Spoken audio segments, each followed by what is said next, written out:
పవన్ కళ్యాణ్ గారిని వైఎస్ఆర్సీపీ వాళ్ళు రెచ్చగొడుతున్నారంటండి.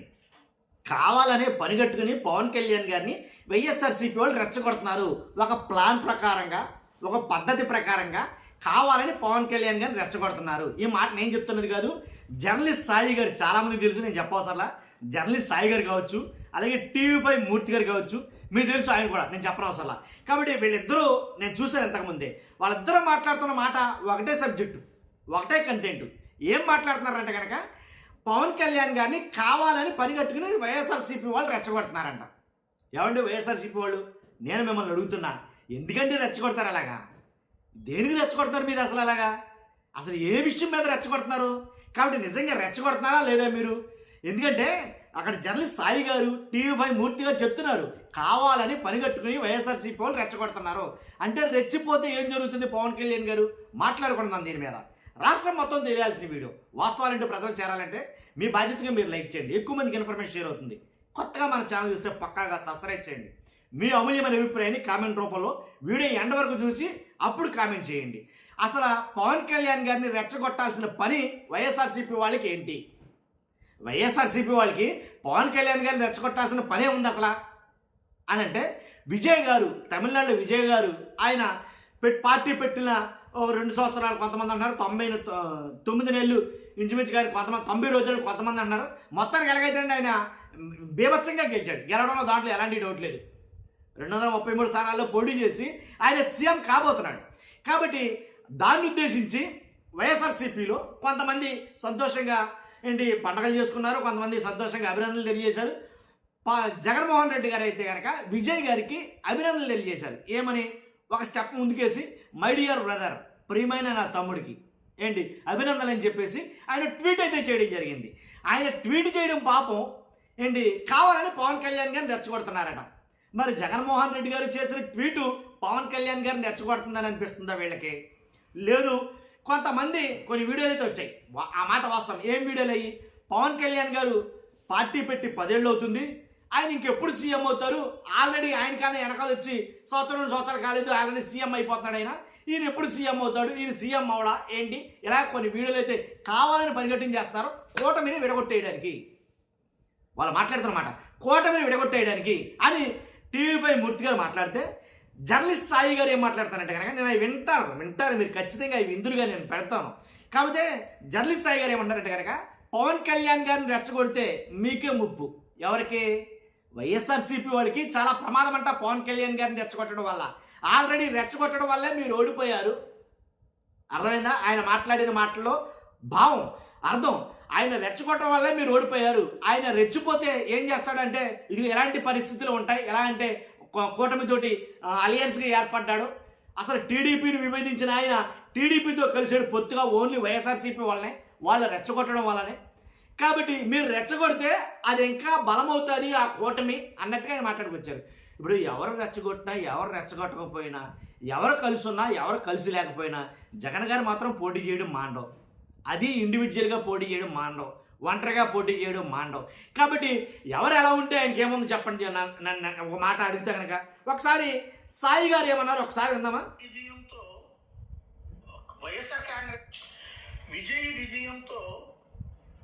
వైఎస్ఆర్ కాంగ్రెస్ పార్టీ ఒక కన్ఫ్యూజన్ లో ఉందనే కంటే కూడా ఆవేశం తీర్చేసుకుంటున్నారు. ఇప్పుడు వాస్తవంగా తమిళనాడులో అత్యంత క్లోజ్ ఎవరు జగన్ కి? స్టాలిన్. విజయ్ మన పెళ్లికి వెళ్ళినప్పుడు కనబడ్డాడు, అంతే. పలకరించుకున్నాం, అయిపోయి. అంతకు మించి ఏం చదువు లేదు. స్టాలిన్ అయితే జగన్ సీఎం అయిన టైంలో అప్పటికి ఆయన గెలవలేదు, స్టాలిన్ సీఎం కాలేదు అప్పటికి. అతన్ని తీసుకొచ్చి, ప్రతిపక్షంలో ఉన్న స్టాలిన్ తీసుకొచ్చి స్టేజ్ మీద కూర్చోబెట్టుకున్నాడు, గుర్తుందా? మరి ఆ స్టాలిన్ ఓడించిన విజయ్ని నెత్తిన పెట్టుకుంటే పబ్లిక్ లో ఏమిటి సంకేతం? ఓకే, దానికి పవన్ ని నిందించడానికి వాడుతున్నారు. ఇప్పుడు నెత్తిన పెట్టుకోవడమే ఉందండి. శుభాకాంక్షలు చెప్తే నెత్తిన పెట్టుకున్నారు అని అంటే దానికి ఆ మాటకి ఏమర్థం వస్తుంది నాకు అర్థం కావాలా.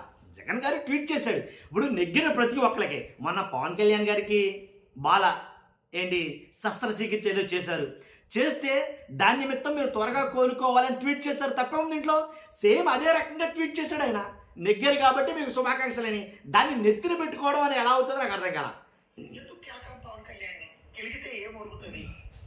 పవన్ కళ్యాణ్ ఒక యాటిట్యూడ్ యాటిట్యూడ్ ఉంది. జగన్ గాని వైసీపీ వాళ్ళు కానీ తిడితే ఆయనలో విపరీతమైనటువంటి 200-300% కోపం వచ్చేస్తుంది. టీడీపీ వాళ్ళు తిడితే రాదట. ఆ మాట కూడా ఈయనే చెప్పబోతున్నాడు.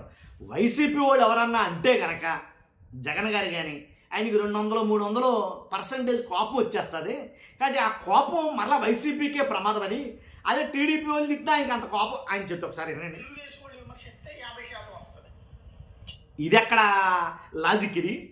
టీడీపీ వాళ్ళు విమర్శిస్తే పవన్ కళ్యాణ్ గారికి 50% మాత్రమే కోపం వస్తుందంట.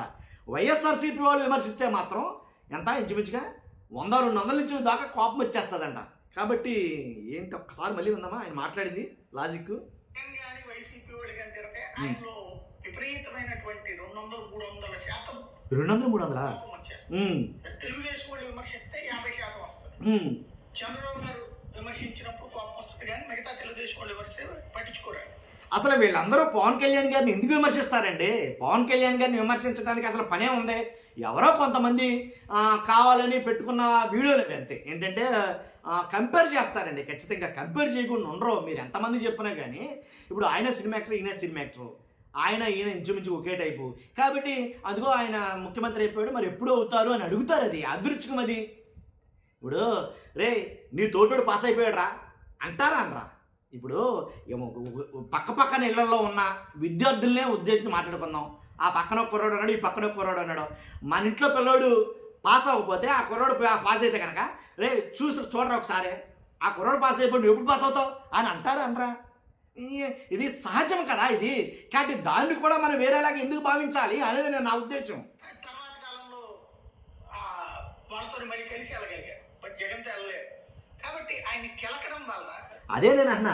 ఇప్పుడు జగన్ గారు లేదా వైసీపీ విమర్శిస్తే ఒక రకంగాను, టీడీపీ విమర్శిస్తే ఒక రకంగాను. టీడీపీ వాళ్ళు కూడా పవన్ కళ్యాణ్ గారు చాలా దారుణంగా మాట్లాడారు. చాలా దారుణమైన మాటలు మాట్లాడారు. మరి ఎందుకనో తెలియదు కానీ అదే అంటే జగన్ గారు అంటేనే ఆయనకి main target, ultimate target Jagan గారు, అంతేగా. ఆయన కెలకడం వలన వాస్తవంగా పదే పదే అవమానించారన్నటువంటి ఆయన ఫీలింగే. వాస్తవంగా పవన్ కళ్యాణ్ కానీ మెగా కుటుంబాన్ని కానీ సుదీర్ఘకాలం పాటు అవమానించింది ఎవరు ఆయనకి తెలుసు, వాళ్ళ పార్టీ వాడికి తెలుసు, ఆయన సామాజిక వర్గానికి తెలుసు. జగన్కి నన్ను వాళ్ళకి అసలు గొడవలే లేవు. వైసీపీకి నన్ను ఒప్పుకున్నారు. ఈయన సాయి గారు ఈ సెంటెన్స్ ఒప్పుకున్నారు. ఎలాగంటే వాస్తవంగా పవన్ కళ్యాణ్ గారిని అలా మెగా ఫ్యామిలీని వీళ్ళందరినీ అన్నది ఎవరో, విమర్శించింది ఎవరంటే కనుక టీడీపీ ప్రభుత్వం. వాస్తవంగా అయితే టీడీపీ నాయకులు. అది జర్నలిస్ట్ సాయి గారు చెప్తారు ఇక్కడ. కానీ మళ్ళీ ఎందుకునో మళ్ళీ ఆ మాట నాకు అర్థం కాల. మళ్ళీ కలిసి వెళ్ళగలిగారు, బట్ జగన్తో వెళ్ళలేరు.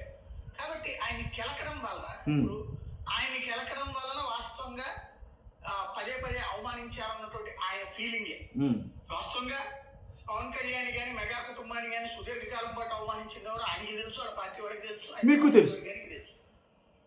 జగన్కి నన్ను వాళ్ళకి అసలు గొడవలే లేవు. వైసీపీకి నన్ను వైఎస్ఆర్కి నన్ను పోయి చిరంజీవికి ఏమైనా గొడవలు ఉన్నాయా? లేవు.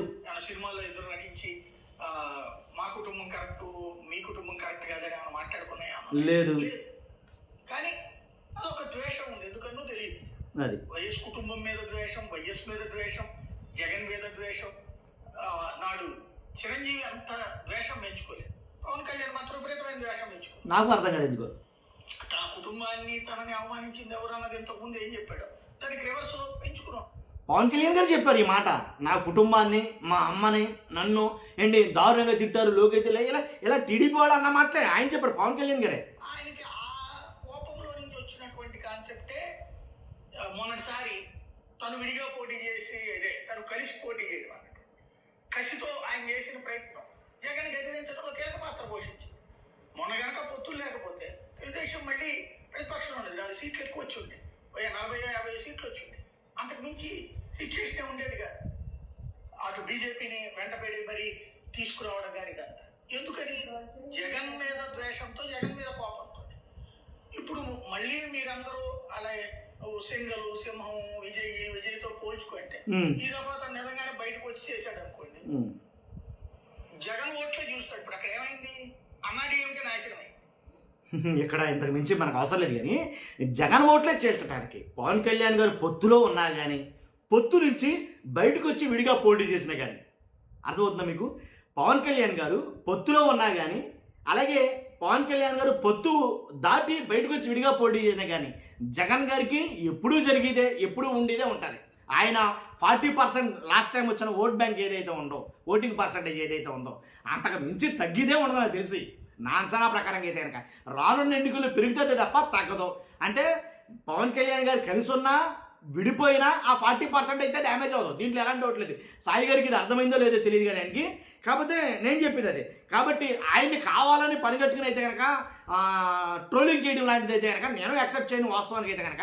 కాకపోతే నేను అడుగుతుంది ఏంటంటే, నేను చెప్పాలనుకుంది ఏంటంటే, ఆయన్ని కావాలని పనిగట్టుకుని ఎవరో చెప్పట్లేదు. అది ఎలా అంటే పోలిక, సరిపోలుస్తున్నారు. ఇప్పుడు కంపేర్ చేసుకున్నారు అంతే జనాలు. కంపేర్ చేసుకున్నప్పుడు మీరు ఎందుకని ఇంకా అవ్వలేదు పవన్ కళ్యాణ్ గారిని అడుగుతున్నమాట, సీఎంగా ఎందుకు అవ్వలేదు? దాన్ని కూడా ఏదో కావాలని ఏదో తిట్టినట్టు విమర్శించినట్టు విమర్శగా తీసుకుంటే కరెక్ట్ కాదు. ఇప్పుడు ప్రశ్న చాలామంది జనాల్లో మీరు ఎలా అంటే అసలు వాస్తవానికి సోషల్ మీడియాను షేప్ చేస్తున్న ప్రశ్న ఏదన్నా ఉందంటే కనుక ఇదే నేను చెప్పబోయేదే. పవన్ కళ్యాణ్ గారు పార్టీ పెట్టి 10 ఏళ్ళైనా ఇంకా సీఎం కాలేదు, సీఎం అవడానికి ఎందుకు ఇంట్రెస్ట్ చూపట్లేదు అయినా? నాది అదే ప్రశ్న. ఇప్పుడు అదే ప్రశ్న చాలామంది అడుగుతున్నారు. అడిగేటప్పుడు కంపేర్ చేస్తున్నారు. ఎవరిని? ఆయన్ని కంపేర్ చేస్తున్నారు. ఎవరైతే విజయ్ గారు రీసెంట్గా సీఎం అయిపోతున్నాడు ఆయన్ని కంపేర్ చేసి అడుగుతున్నారు, అంతే తేడా. మూర్తి గారు కూడా చాలా మాట్లాడారు. ఒక్కసారి మూర్తి గారు ఏం మాట్లాడారు ఒకసారి అంటారా? ఏంటంటే మూర్తి గారు ఆయనైతే వేరేలాగా, ఇక పవన్ కళ్యాణ్ ట్రోల్ చేస్తున్నారో ఏంటి ఎలాగైతే మాట్లాడటం అయితే జరిగింది. ఒక్కసారి ఆయన ఏమన్నారో విన్నాం ఒకసారి. మెజారిటీ నిరూపించుకోవడానికి 15 రోజులు గడువు అడగబోతున్నారు. రేపు ఎవరు మద్దతు ఇస్తారు? ఇప్పటికే రాహుల్ గాంధీ ఫోన్ చేశారు, అయితే కాంగ్రెస్ మద్దతు ఇస్తుంది. విధంగా డిఎంకేలో భాగస్వామిగా ఉన్న మరొక పార్టీకి కూడా మనకు ముందుకు వస్తారని అంటున్నారు. ఇలా చేస్తారా, లేదా ఏఐడిఎంకే బయటకు వస్తే వారితో పొత్తు పెట్టుకుంటారా? కాంగ్రెస్ తో గనక తలపతి సో విజయ్ గెలుపు తమకి గెలుపు బాటగా భావిస్తోంది వైసీపీ తెలుగు రాష్ట్రాలు. ఎందుకు భావిస్తుందండి? విజయ్ గెలుపునే తమకు గెలుపు బాటగా భావిస్తుందంట వైసీపీలో ఉండే పార్టీ నాయకులు, ఆ ఏపీలో ఉండే వైసీపీ. విజయ్ గెలుపు వైసీపీ గెలుపు ఎందుకు అవుతుంది? వాస్తవంగా డిఎంకే తరపున ప్రచారం చేశారు వైసీపీ నేత మాజీ మంత్రి రోజా. బట్ సడన్ గా రోజా గారు చేసిన ప్రచారం అది వేరే. అసలు దాన్ని నేను ముడిపెట్టడం కరెక్ట్ కదా అనిపిస్తున్నాను. సోషల్ మీడియా అంతా కూడా విజయ్ ఏదో వైసీపీ జగన్ గారి అభిమానం అన్నట్టు చెప్తున్నారు. విజయ్ ఒంటరిగా వచ్చారు కాబట్టి గెలిచారు, మేము కూడా ఒంటరిగా వస్తే గెలుస్తామంటున్నారు. మీరు ఆల్రెడీ ఒంటరిగానే 3 సార్లు వచ్చారు, 2 సార్లు ఓడిపోయారు, 1 సారి గెలిచారు. మొన్న ఒంటరిగా వచ్చినప్పుడు ఏకంగా 150 నుంచి 11కు పడిపోయారు.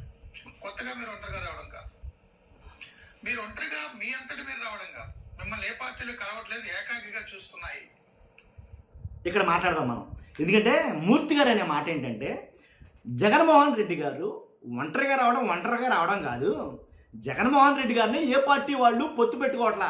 జగన్మోహన్ రెడ్డి తోటి పొత్తు పెట్టుకోవడానికి ఏ పార్టీకి ఇష్టం లేదు, ఏ పార్టీ వాళ్ళు మిమ్మల్ని కలవనివ్వడం లేదు అని అంటాడు ఆయన. వాస్తవం మాట్లాడాలనుకుంటే కనుక ఎప్పటికిప్పుడు వైఎస్ఆర్సీపీ అధినేత జగన్మోహన్ రెడ్డి గారు నేను పొత్తు పెట్టుకోవాలనుకుంటున్నాను అని అంటే కనుక నాకు తెలిసి ఇప్పుడు పొత్తులో ఉన్న జనసేన పార్టీతో సహా, పవన్ కళ్యాణ్ గారితో సహా జగన్మోహన్ రెడ్డి గారితో కలిసిపోయే పరిస్థితులు అయితే ఉంటాయి. దాంట్లో ఎలాంటి డౌట్ లేదు. బీజేపీ అయితే కనుక హక్కును చేర్చుకుంటుంది, దాంట్లో ఎలాంటి డౌట్ లేదు. బీజేపీ పార్టీ వెల్కమ్ చెప్తూ మరి వైఎస్ఆర్సీపీకి ఏంటి రెడ్ కార్పెట్ పరుస్తుందని నా అభిప్రాయం. ఎందుకంటే జగన్మోహన్ రెడ్డి గారితో పొత్తు అంటే మామూలు విషయం కాదు. ఎందుకంటే డ్యామ్ షూర్గా సీఎం సీటే, దాంట్లో ఎలాంటి తిరగలేదు. ఎందుకంటే జగన్మోహన్ రెడ్డి రాజకీయ చాణక్య నీతి ఏదైతే ఉందో, రాజకీయ నీతి ఏదైతే ఉందో ఆయన మామూలు విషయం కాదు, మామూలు మనిషి కూడా అంతకన్నా కాదు. ఎందుకని రాజకీయంలో ఏంటి 40-50 సంవత్సరాల సుదీర్ఘ అనుభవం లేకపోయినా ఉన్న కొద్ది కాలంలోనే అంత అనుభవాన్ని నేర్చుకున్నటువంటి వ్యక్తి. కాబట్టి పొత్తు కోసం వెంపర్లాడితే కనుక మిగిలిన పార్టీలు ఏదైతే కొన్ని పార్టీలు ఉన్నాయి, సిపిఎం కావచ్చు, సిపిఐ కావచ్చు, బీజేపీ కావచ్చు, కాంగ్రెస్ అయితే ఇంకా తిరిగేలేదు, ఇక గ్రీన్ కార్పెట్ పరుస్తుంది కాంగ్రెస్ అయితే కనుక. కాబట్టి మూర్తి గారు మాట్లాడిన ఆ మాట నాకు ఎందుకు మొన్న ఒంటరిగా వచ్చినప్పుడు ఏకంగా 150 నుంచి 11కు పడిపోయారు. మళ్ళీ మీరు ఒంటరిగా రావడం కాదు, మీరు ఒంటరిగా మీ అంతటి మీరు రావడం కాదు, మిమ్మల్ని ఏ పార్టీలు కలవట్లేదు, ఏకాకిగా చూస్తున్నాయి విన్నారా అనేది కదా విషయం. మిమ్మల్ని ఏకాకిగా చూస్తున్నాయి, ఏ పార్టీ మిమ్మల్ని కలవనివ్వడం లేదు. నేనే కలవాలనుకుంటే గనక జగన్మోహన్ రెడ్డి గారు, నేను కలవాలనుకుంటే గనక మ్యాక్సిమం కాంగ్రెస్, సిపిఐ, సిపిఎం ఇలా ఒకటి కాదు, బీజేపీ ఇంక్లూడింగ్ బీజేపీ నాకు తెలిసి ఏంటి అవసరమైతే జనసేన కలిసిన ఆశ్చర్యపోనవసరంలా. ఎందుకంటే కావాలని ఒక గోడు కావాలని జనసేన పార్టీ టీడీపీ పార్టీని అంటిపెట్టుకుని ఉంది అంతే. టీడీపీ నాయకులకి ఇష్టం లేదు, గ్రౌండ్ లెవెల్లో నాయకులకి ఇష్టం లేదు, కార్యకర్తలకు ఇష్టం లేదు, ఏంటి ఎమ్మెల్యేలకు ఇష్టం లేదు, మంత్రులకి ఇష్టం లేదు, ఎవరికి ఇష్టం లేదు టీడీపీతో జనసేన కలిసి పొత్తుగా ఉండడం. కాదంటారా? అలాంటి సంఘటనలు జరగట్లేదంటారా? వారు ఒంటరికి వచ్చారు కాబట్టి మేము కూడా ఒంటరికి వస్తే గెలుస్తామంటే, విజయ్ ఏదో బట్టలు వేసుకున్నారు కాబట్టి మనం కూడా ఇస్తే గెలుస్తామా? ఆ రాష్ట్ర పరిస్థితులు ఏంటి? అక్కడ బలమైన 2 పార్టీల నేతృత్వంలో కూటమి దశాబ్దాలు డిఎంకే మధ్య పోటీ, కరుణానిధి జయలలిత నుంచి, ఎంజీఆర్ అన్నాదూర నుంచి బలమైన పార్టీలు పాతుకుపోయాయి. అక్కడ ద్రవిడ పార్టీ సరే, దేశంలో జాతీయ పార్టీ అయినటువంటి కాంగ్రెస్ తమిళనాడులో డిఎంకే తర్వాత మైనర్ పార్టీ, అక్కడ మైనర్ పార్ట్నర్. భారతీయ జనతా పార్టీ దేశాన్ని వెళ్తుంది, దాదాపు 20 రాష్ట్రాల్లో ఉంది, ఆయన గెలిచారు. బట్ ఆంధ్రప్రదేశ్ లో అలా 2 పార్టీల మధ్య పోటీలో మీరు రావట్లేదు కదా, నేరుగా మీరే తలపడుతున్నారు ఈ పార్టీల కూటమితో. ఆ విశ్లేషణ ఏంటో అర్థం కావట్లేదు. అదే ఆ పార్టీలన్నీ కలిపి జగన్ గారితో తలపడుతున్నాయి. కేరళలో స్టార్ క్యాంపైనర్ గా రేవంత్ రెడ్డి వెళ్ళారు కాబట్టి ఆ విజయం రేవంత్ రెడ్డిలో భాగస్వామి ఉంది రేవంత్ రెడ్డి కానీ కాంగ్రెస్ చెప్తోంది. కేరళ మాత్రం ఎందుకు వెళ్ళారు, మిగిలిన రాష్ట్రాల్లో వెళ్తే ఏమైంది అంటూ బండి సంజయ్ బీజేపీ ఇక్కడ ఒక మాట చెప్పాలండి మీకు. ఎలా అంటే చంద్రబాబు నాయుడు గారు ఒక 5 నియోజకవర్గాల్లో తిరిగారు తమిళనాడులో. ఆయన తిరిగిన ఈ నియోజకవర్గం ఏది కూడా గెలవలేదు. ఇప్పుడు గెలవనప్పుడు కసిగా మాట్లాడుకుంటారు. ఒక ముఖ్యమంత్రి గారు ఒక చోటకి వెళ్ళి ప్రచారం చేశారంటే అది ఏమైంది అని అడుగుతారు అడగరా? లేకపోతే నువ్వు సపోర్ట్ చేయడానికి వెళ్ళావు కదా, ఎవరిని? ఒక టీంని సపోర్ట్ చేయడానికి వెళ్ళినప్పుడు నువ్వు సపోర్ట్ చేస్తాను, ఆ టీం గెలిచిందా లేదా, ఓడిపోయిందా అని అడగరా సహజంగా. కాబట్టి అలాగే అడుగుతారు, అలాగే చాలా మంది విశ్లేషిస్తున్నారు. పొరుగు రాష్ట్రాల్లో గెలిపోవటం ఇక్కడ ఉన్నటువంటి పార్టీలు ఒకరినొకరు ఆపాదించుకోవడం, ఇతరుల మీద నెట్టడం. But Bharatiya Janata party next target Telangana. ప్రధాని నరేంద్ర మోదీ పర్యటించబోతున్నారు. కర్ణాటకలో కాంగ్రెస్ గెలవగానే దాని ప్రభావం తెలంగాణ మీద పడి కాంగ్రెస్ గెలిచినట్టుగా చెప్తున్నారు. సో 2 తెలుగు రాష్ట్రాలు తమిళనాడు, బెంగాల్ వైపు చూస్తున్నాయి. 2014లో బీజేపీ టీడీపీ కూటమికి మద్దతు ఇచ్చి పోటీ చేయకపోయినా అప్పుడే పార్టీ పెట్టి వైసీపీ 150 సీట్లతో గెలుపొందడం వివిధ కారణాలు ఉన్నప్పటికీ 2024లో కలిసి పోటీ చేయడం ద్వారా 150 నుంచి 11కి దించేయడం వైసీపీని తెలిసి మీరు ఛాలెంజ్ చేస్తున్నారు కాబట్టి వాళ్ళు ఓడిపోయి మిమ్మల్ని కూర్చోబెడతారా పీఠంలో? ఈ ప్రయత్నాలు ఎప్పుడో జరిగాయి కదా, రెచ్చగొట్టడాలు. మళ్ళీ రెచ్చగొట్టడం ప్రాంతాల మధ్య చిచ్చులు పెట్టి వాళ్ళు విడితే తప్ప నేను గెలవననే ఉద్దేశం కొద్దీ మీడియాలో, సోషల్ మీడియాలో వాళ్ళు విడితే మేము గెలవమని చెప్పి ఆయన మాట్లాడుతున్నమాట. అంటే విడిపోతే మీరు ఓడిపోతారు. ఇంకేంటండి, 40-50 సంవత్సరాల సుదీర్ఘ రాజకీయ అనుభవం ఉన్న వాళ్ళే ఏంటి విడిగా ఒంటరిగా పోటీ చేస్తే మేము ఓడిపోతాం జగన్మోహన్ రెడ్డి చేతిలో అంటే కనుక అక్కడ జగన్ గారు గెలిచేసినట్టే కదా. ఇంకా ఓడిపోవడం అనే ఉంది. మూర్తి గారు చెప్పిన మాటలోనే జగన్ గారు గెలిచేసినట్టే. అంటే అక్కడ విడితే మేము ఈ ప్రయత్నాలు ఎప్పుడో జరిగాయి కదా, రెచ్చగొట్టడాలు. మళ్ళీ కులాల మధ్య, ప్రాంతాల మధ్య చిచ్చులు పెట్టి వాళ్ళు విడితే తప్ప నేను గెలవననే ఉద్దేశం కొద్దీ మీడియాలో, సోషల్ మీడియాలో వాళ్ళు విడవడం కోసమే ప్రయత్నాలు జరుగుతున్నాయి కదా. తమిళనాడులో విజయం చూసి పవన్ కళ్యాణ్ పోటీ చేయాలి. సో తమిళనాడులో అడిగితే స్టాలిన్ చూసి, పళనిస్వామిని చూసి మీరు ఓడిపోతారా? ఇంతేనండి. వీళ్ళ వక్ర భాష్యాలు ఎలా ఉంటాయో నాకు ఏమైతే అర్థం కాలేదు. కానీ సహజంగా అడుగుతారు ఖచ్చితంగా. ఇప్పుడు 10th క్లాస్ పిల్లలు మొన్న రిజల్ట్స్ వచ్చినాయి. వాళ్ళతో పాటు మిగిలిన పిల్లలు కూడా తెలిసిన పిల్లలు అడుగుతారు, ఏమ్మా ఎన్ని వచ్చినాయమ్మా మార్కులు అని, పాస్ అయ్యావా ఫెయిల్ అయ్యావా అని అడుగుతారు. అది సహజ ధర్మం. కాబట్టి అలా విశ్లేషిస్తే తప్పని ఎందుకు అనుకుంటారో, అది తప్పేలా అవుద్ది. పైగా ఇంకోటి కెలకటం ఎందుకు అవుతుంది, జర్నలిస్ట్ సాయి గారు అన్నట్టు రెచ్చగొట్టడం ఎందుకు అవుతుంది? ఇవన్నీ రెచ్చగొట్టడం అని అసలు ఆ టాపిక్కే లేదు ఎక్కడ. మేబీ ప్రైవేట్ ఖచ్చితంగా కామెంట్ రూపంలో తెలియజేయండి. ఫస్ట్ అయితే లైక్ చేయండి. Thank you very much.